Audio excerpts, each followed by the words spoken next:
Profesor Anhar Gonggong sudah menyinggung sejarah. Kemudian Kiai Ahmad juga suka menyinggung buku nasab. Kita andaikan ini cara kerjanya seperti Pak Polisi di Samsat. Di Samsat itu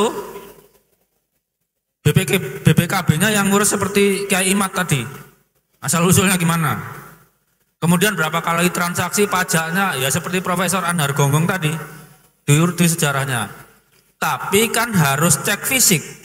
Nah, cek fisik ini kita lakukan uji DNA. Kenapa dengan uji DNA? Karena kita itu artefak nenek moyang kita. Jadi misalnya saya nih punya mutasi. Itu catatan Tuhan tentang saya. Itu saya wariskan ke anak saya. Laki-laki misalnya. Anak laki-laki saya mengalami mutasi lagi. Maka mutasi saya dan anak saya itu diturunkan ke cucu saya. Seterusnya itu. Dan mutasi itu ada yang umurnya panjang, ada yang umurnya pendek. Ada yang panjang sampai 1 juta tahun nggak berubah-berubah ada. Ada yang pendek, pendek pun hitungannya masih ribuan tahun. Itu yang dipakai menghitung kekerabatan yang jangka pendek. Makanya tadi karena Kiai Ahmad udah nyebut merek ya, saya dianggap mewakili keluarga aja lah. Kalau saya punya cucu ya, katakanlah 10 generasi ke bawah. Mereka itu harus punya mutasi yang terjadi di saya, itu harus. Cara membuktikan saya ada, ya diperiksa mutasi cucu-cucu saya itu 10 generasi. Sama dengan penelitian yang sedang berjalan ini belum selesai. Walaupun mungkin masih bisa didebat, dibantah silakan aja. Seperti kita menemukan kode genetiknya Nabi Ibrahim, caranya sama. Yang dari Nabi Ishak diperiksa, yang dari Nabi Ismail juga harus diperiksa. Karena kan dari 2 itu. Kalau ada dari anaknya lain lagi nanti ketemu juga diperiksa. Itu penelitian yang belum selesai. Kalau kasus, maaf saya akhirnya nyebut nama ya. Oke. Sayyid Ubaidillah itu diakui sebagai kakek moyang Ba'alawi ya. Untuk membuktikannya secara genetika, maka kita harus menemukan penanda genetik itu di setiap cucunya. Punya semua harusnya laki-laki. Itu kewajiban Ba'alawi untuk membuktikan berbakti pada kakeknya. Caranya. Karena kalau dia gurus lurus laki-laki, itu haplogrupnya pasti ada yang sama, haplotype-nya ada yang sama. Kecuali kalau bayi ketukar di rumah sakit ya mbo. Tapi sepanjang dia hasil nikah atau budak itu harus sama. Itu. Makanya kalau dalam genetika kita membuktikan nasab jauh ke atas itu bisa. Cuma yang jadi masalah kan interpretasi dengan buku sejarah. Kita periksa kode-kodenya. Tapi kan harus dibantu buku sejarah siapa orangnya. Gitu. Nah, sekarang masuk ke bagaimana materi itu diturunkan. Ayah ibu kita itu punya materi yang untuk nyatat nasab tadi, namanya kromosom. Kromosom ada DNA, DNA itu ada bahan nukleotida dan segala macam lah ya. Dari ayah kita dapat autosom sama kromosom Y. Itu yang dapat cuma anak laki-laki. Dari ibu kita dapat autosom sama mitokondrial DNA. Mitokondrial DNA itu kita dapat, tapi anak laki-laki nggak mewariskan ke anak berikutnya. Anak perempuan itu mewariskan ke anak berikutnya. Karena itu kromosom Y bisa dipakai melacak keturunan laki-laki sampai jauh ke atas. Mitokondrial DNA juga bisa dipakai melacak garis perempuan. Garis perempuan itu perempuan terus. Perempuan terus sampai ke atas. Yang tengah-tengah campuran itu namanya parental. Kadang mungkin bapak-bapak di sini ini keturunan Wali Songo parental semua ini mungkin. Zigzag, kadang bapak ibu gitu. Itu memang kalau menjangkau kakek moyang kita nggak panjang-panjang amat lah, paling 7-8 generasi atau sepupu 7-8 generasi.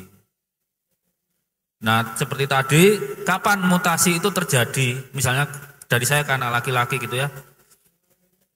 Itu saat orang tua akan membentuk sperma, itu mutasinya terjadi di situ. Begitu terjadi konsepsi, pembuahan, saat itu nasab Anda dicatat di sel. Jadi kalau di DNA nggak ada ribut buku sejaman atau sesudahnya. Anda jadi manusia dicatat. Yang anak wanita lebih hebat lagi. Saat dia bayi, nasab anak-anaknya itu sudah dicatat di ibunya. Ibunya masih bayi loh. Karena apa? Anak perempuan itu lahir sudah bawa sel telur, cuma belum mateng. Nggak bisa dipakai. Tapi nasab keturunannya udah dicatat sama Tuhan di situ. Itu catatan Tuhan begitu. Kita mengembangkan bacaannya. DNA itu kita nggak bikin catatan apa-apa. Apa yang Tuhan catat, itu yang kita baca. Kita bisa ngakali nasab dengan manuskrip, kubur atau apapun. Tapi kita nggak bisa ngubah catatan Tuhan di tubuh kita. Karena berapa? Bagaimana caranya ngubah 12,7 triliun sel kita? Itu tiap sel ada catatannya. Nah untuk teknisnya, oh ya kalau saya tanya, pengetahuan saya genetik dari mana gitu ya. Saya itu teknik pangan. Teknik pangan itu cabang biologi terapan. Jadi kalau saya genetik, waktu S1 dulu pemilihan tanaman. Waktu S2 rekayasa genetika untuk mikrobiologi. Tapi intinya setiap anak yang biologi terapan, pertanian, peternakan, kedokteran hewan, terus apa lagi ya?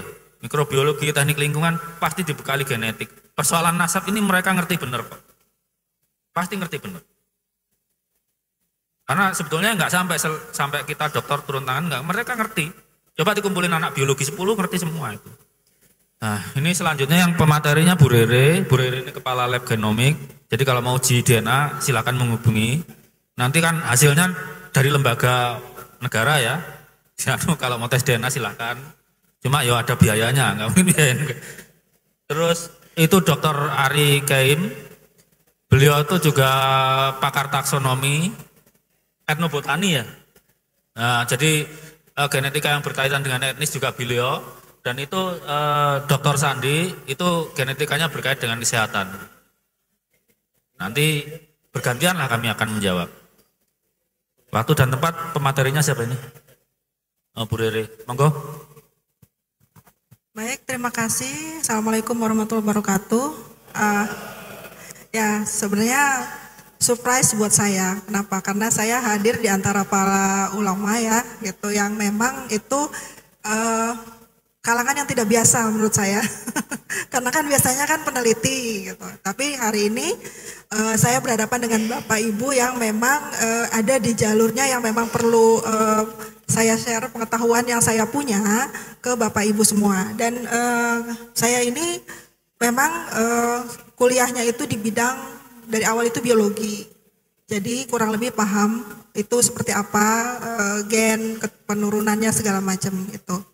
Kemudian juga kebetulan juga saya juga pemegang lab sequencing di BRIN. Gitu. Jadi ya saya mencoba untuk membagi apa yang saya tahu ke Bapak Ibu semua dan semoga apa yang saya share hari ini itu bisa sampai pesannya ke Bapak Ibu semua gitu. Saya berusaha semudah mungkin untuk bisa diserap sama Bapak Ibu. Ya, jadi di sini saya hanya bagaimana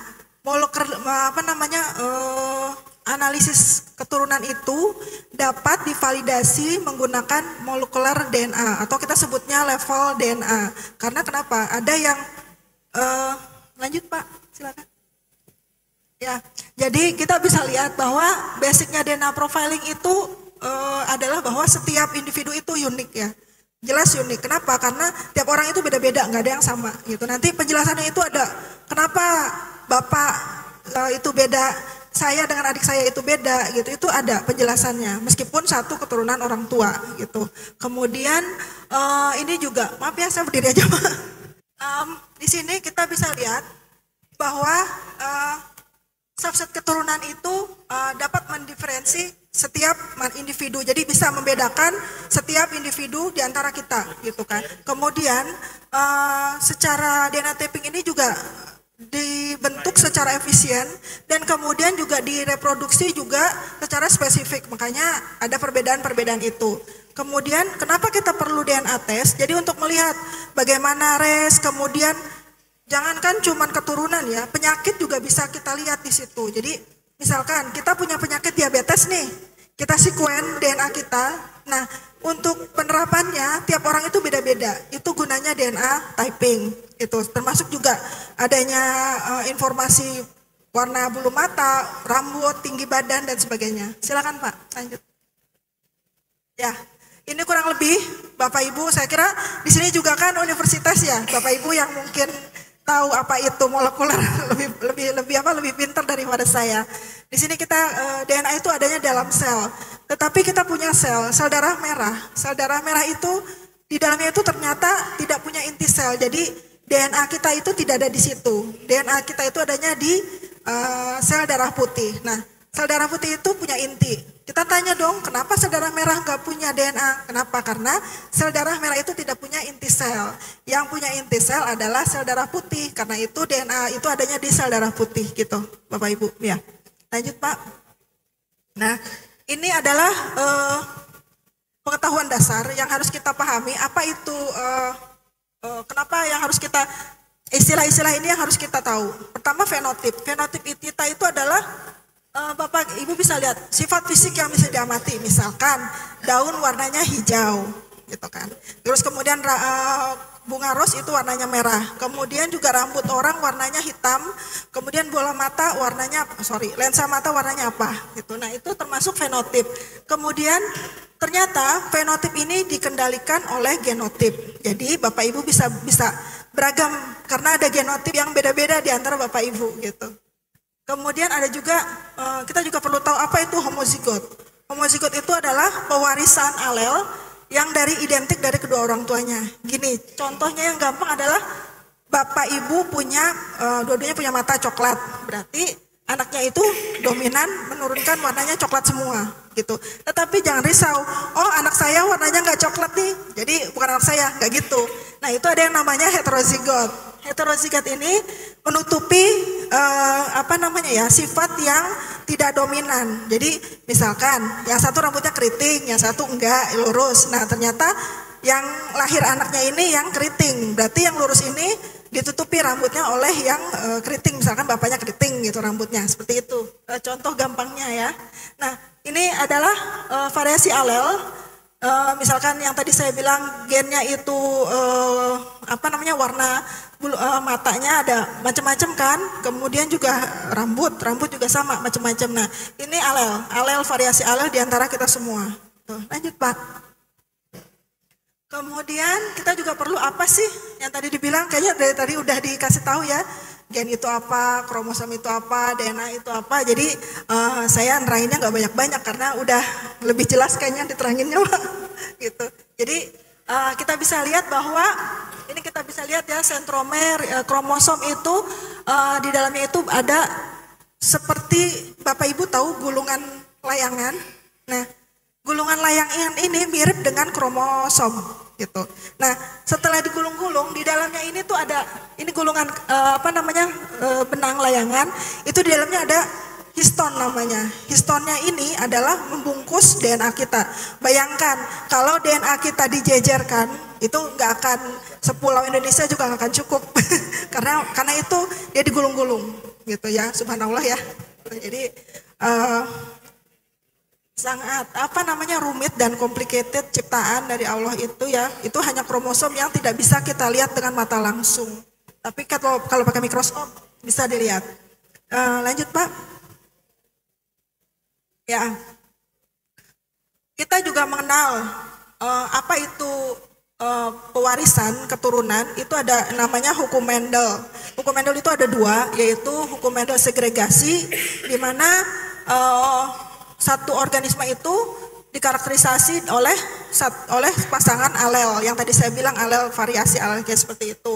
Kemudian yang kedua adalah independent assortment. Jadi selama formasi gamet itu nanti akan ada yang ada rekombinasi di dalamnya, itu Bapak Ibu. Lanjut. Nah, kemudian ini adalah penting ya, karena topik utamanya di sini adalah paternity DNA testing ya. Jadi sampai saat ini untuk mengetahui keturunan itu gold standarnya itu masih DNA, pakai DNA, masih level DNA, dan itu bisa secara akurat mengetahui siapa bapak, siapa ibu, dan biasanya di forensik itu sangat mudah ya, karena kita pakai primer khusus, dan itu bisa diketahui ini tuh punya siapa yang melakukan itu. Nanti ada contohnya di slide selanjutnya. Langsung Pak. Nah, kemudian aplikasi apa aja sih untuk DNA testing itu ya? Nah, pertama itu crime solving, ada untuk apa kejahatan, ada atau untuk victim. Nah, ini banyak, atau untuk serdadu yang perang. Nah, kita punya PR Pak. Itu kita tuh dapat apa sih namanya dapat tugas itu untuk mau ngapain coba? Mengidentifikasi tes DNA tentara Jepang gitu. Pakai DNA testing, dan tentara Jepangnya itu udah puluhan tahun kan, berarti tinggal kerangka, dan itu DNA-nya sudah terdegradasi. Nah, itu fungsinya DNA testing itu powerful. Jadi harapan mereka sih DNA itu bisa dibawa harapan mereka sih tulang-tulang yang ada itu dibawa pulang dan dikremasi, dibalikin ke negaranya, dan leluhurnya seperti itu. Nah, kemudian juga nih yang penting adalah paternity testing, siapa ibunya, siapa bapaknya gitu. Kemudian juga testing uji untuk imigrasi. Jadi yang tadi dibilang bahwa tes imigrasi ini berkaitan dengan distribusi manusia ya, mulai dari mana, misalkan kita itu nenek moyangnya dari mana itu ada, dan itu ada pengujiannya sendiri itu pakai software. Kemudian juga ini sama ya untuk yang DNA fingerprinting. Lanjut Pak. Dari mana sih sumber DNA itu? Nah, sumber DNA itu banyak Pak. Di seluruh tubuh kita itu mengandung DNA. Jadi dari manapun kita mau ngambil itu bisa. Jadi ini bisa dari nomor 1 sampai ETC itu ada semua. Tapi untuk preparasinya itu berbeda-beda ya. Tapi yang jelas kita bisa menggunakan seluruh sumber ini untuk DNA parentage checking tadi. Lanjut Pak. Kemudian metode untuk pengujian DNA itu ada 2. Pakai PCR, atau kita sebutnya ini ada pakai RFLP ya, restriction fragment length polymorphism, dan 2 dengan PCR analisis. Nah, PCR analisis ini kita bisa menganalisis 2 macam, dari mitokondrial dan dia kromosom yang tadi sudah dijelaskan sebelumnya. Lanjut Pak. Nah, untuk ini jelas sekali ya bahwa dari maternal DNA, MT itu mitokondrial DNA atau kita sebutnya maternal line. Ini jelas, Bapak Ibu bisa lihat ada warna pink, ada warna biru. Pink ini jelas female.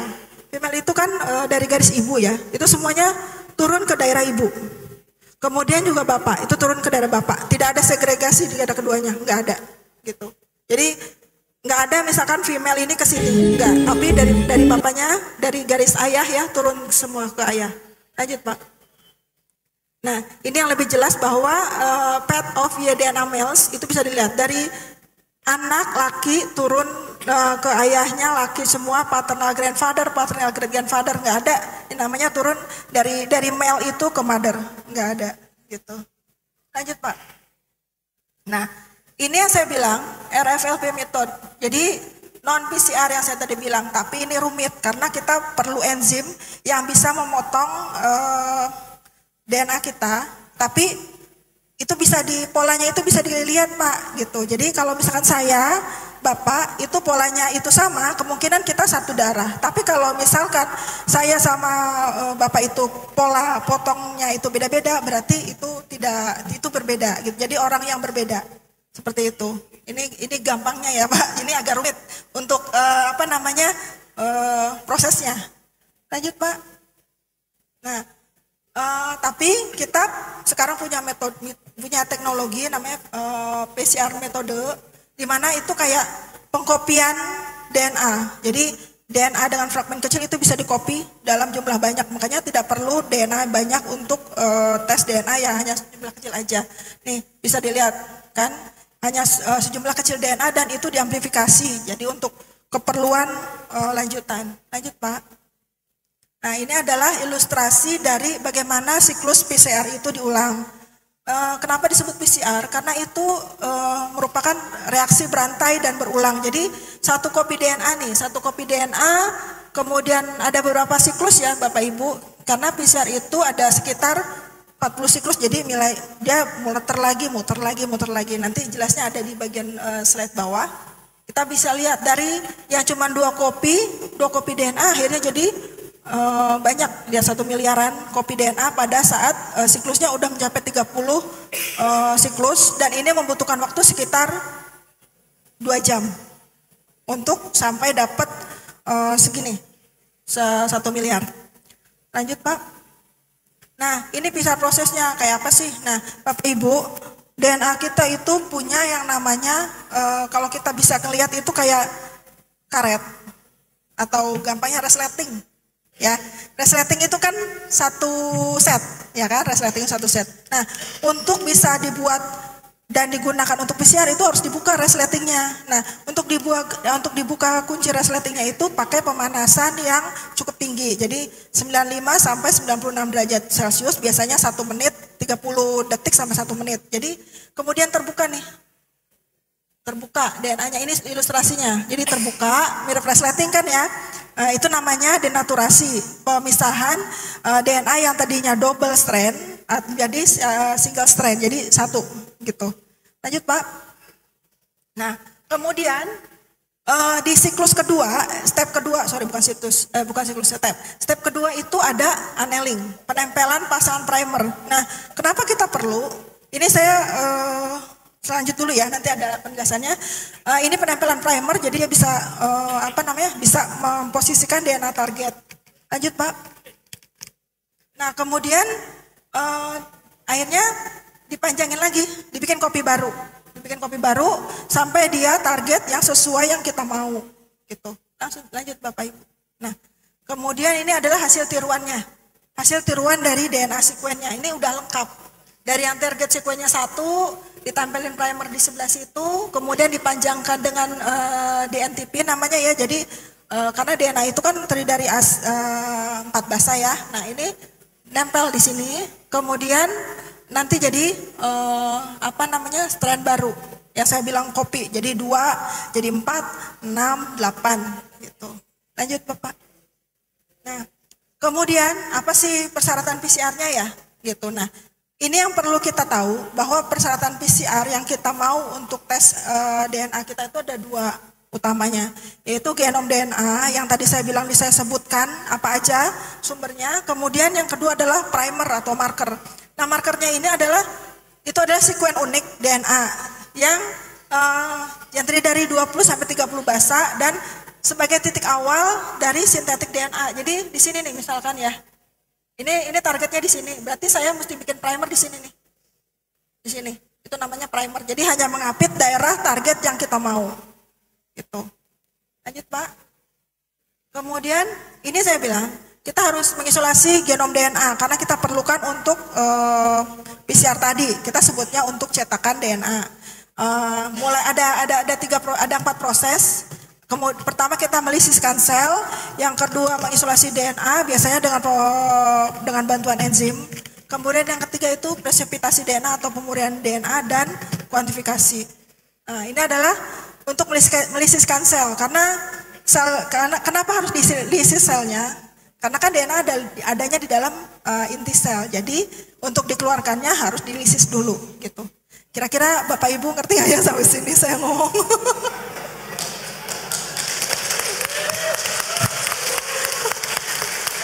Ya, mohon maaf agak sedikit rumit memang, tapi saya berusaha untuk menyampaikan lebih mudah gitu ya. Mohon maaf. Lanjut Pak.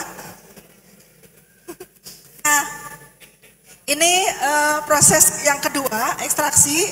Jadi ada yang pakai pelarut organik, macam-macam sebenarnya. Tapi kalau saat ini di zaman now ya, kita pakai kit aja. Jadi nggak perlu pakai lisis gitu, enggak. Pakai kit aja, itu 1 jam, nggak nyampe 1 jam kita udah dapat DNA-nya. Dengan volume darah yang kecil, misalkan kita volume darahnya cuma 500 mikro, gitu. Itu bisa pakai kit aja. Jadi sekarang nggak susah Bapak Ibu, kit banyak sekarang, jadi nggak perlu pakai yang manual, gitu. Lanjut Pak. Cuma tetap aja prinsipnya harus dipelajari. biar tahu apa sih ada yang terjadi di dalam DNA kita gitu kan, dan hasilnya seperti apa. Nah ini untuk presipitasi, untuk pemurnian DNA. Kenapa? Karena kita harus memastikan bahwa DNA yang kita dapat itu adalah DNA yang nanti supaya tidak terkontaminasi oleh DNA yang lain. Takutnya gini, DNA saya sama DNA Bapak tercampur, nah jadi kan bingung, hasilnya nggak valid, itu nggak boleh gitu. Apalagi kalau untuk forensik ya Bapak Ibu, itu sama sekali dilarang, wajib dilarang, tidak ada kontaminasi, itu udah banyak banget tuh. Lanjut Pak. Kemudian kita perlu marker yang tadi saya bilang, DNA unik ya. Macam-macam sih untuk penanda itu. Ada yang secara biochemical marker, jadi pakai enzim, tapi kita nggak pakai karena itu sulit. Kemudian ada molecular marker. Nah, molecular marker itu ada banyak. Kita nggak pakai ini semua karena kenapa?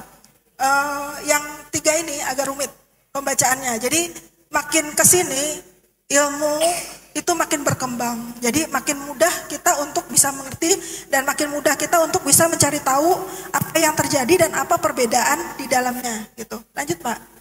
Nah ini saya buletin ya di sini. Saya itu dapat bisikan katanya pakai STR aja.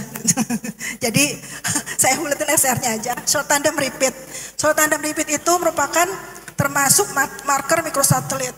Ya, di mana bisa digunakan hanya sampelnya itu yang sudah terdegradasi. Yang tadi misalkan yang tentara Jepang ya, gitu. Itu kan DNA-nya udah lama.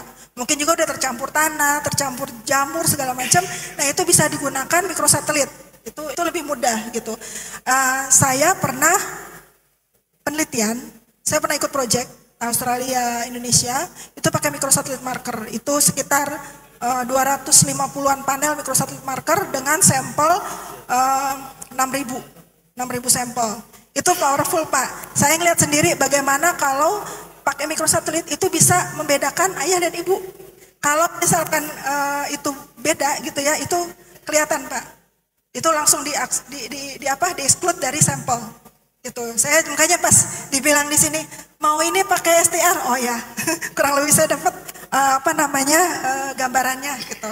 Kemudian ya lanjut Pak, tinggal 5 menit ya.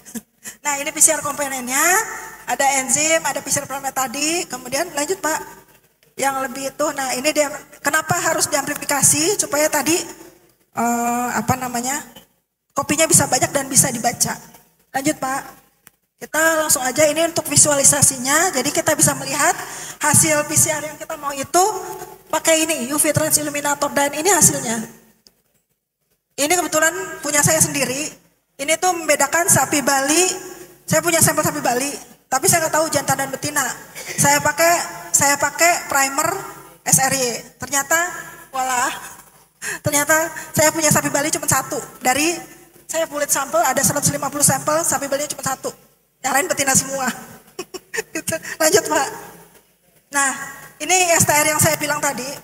Kenapa powerful? Karena tiap manusia itu beda-beda. Jadi saya punya kopi beda-beda. Short tandem repeat itu artinya apa? Sekuen berulang. Gitu. Seperti itu, sekuen berulang. Jadi itu unik di tiap orang itu beda-beda. Yang saya bilang tadi, makanya setiap orang itu punya penanda masing-masing. Lanjut Pak. Ini caranya sama kayak tadi, swab DNA, PCR, electrophoresis, dan visualize. Lanjut. Nah ini yang intinya sebenarnya ya. Ini tuh kenapa saya bilang unik? Karena tiap orang itu punya 2 alel. Alel pewarisan dari bapak, alel pewarisan dari ibu. Gitu. Nah kalau ditelusuri itu, misalkan anak nih bisa dilihat ya. Ini ada yang sama nggak bapak ibu kesini? Nggak ada yang sama. Karena ini memang tidak ada tidak ada kaitannya masing-masing. Nih, nggak ada yang sama. Lanjut Pak. Nah, ini bisa dilihat. Ilustrasinya gampang. Ada ayah, ada ibu, ada ayah, ada anak 1, 2, 3. Ini bisa dilihat. Anak 1 itu punya 1 garis ya. 1 alel. Kita sebut 1 alel dari bapak, dari ibu. Dan anak 1 ini juga punya alel dari bapak. Sama tuh, 1, 2. Ini ada nggak di sini? Ini ada 1. Tapi dia lihat sini, di bawah sini ada 1 lagi. Jadi ini bisa mengungkap kebenaran dari ini anak siapa. Nah ini juga bisa di tracing ke atas gitu. Kalau memang di atas ibu ayah itu ada kakek, nenek, semuanya itu sama. Polanya itu sama gitu Bapak Ibu. Lanjut Pak. Nah ini yang dibilang ya kromosom kurang lebih ya gitu. Langsung aja. Langsung terus. Oke ya ini sautan dan berikutnya. Terus Pak lagi. Ini agak susah lagi terus lagi Pak. Lanjut kita lanjut aja. Ya ini yang kita bilang mtDNA, YSTR, SNP. Lanjut Pak. Lanjut Pak. Ya, ini lanjut lagi aja. Saya mau ke yang ke ini, ke SNP. Lanjut lagi, ini mitokondrial DNA karena kita nggak ngebahas itu. Lanjut, ini YSTR kan sama kayak yang tadi di atas. Lanjut. Nah, ini SNP ya. Kenapa SNP itu bisa membedakan orang? Yang saya bilang tadi, ini jelas contohnya. Tiap orang itu punya mutasi beda-beda. Gitu. Itu bisa di Oke, ya udah. Ya, kira-kira itu Bapak Ibu yang bisa saya sampaikan. Memang waktunya sedikit, sedangkan genetika itu ilmu yang sangat luas ya. Gitu. Mohon maaf kalau penyampaian ini masih sedikit sulit. Karena tahu genetika itu sangat sulit ya. Terima kasih. Baik, terima kasih Bu Rere, Bu Indrawati, Kepala Lab dari Lab Genomik Badan Riset Inovasi Nasional. Intinya pokoknya semua itu ada disiplin ilmunya dan punya prosedur yang sangat kuat dan ketat.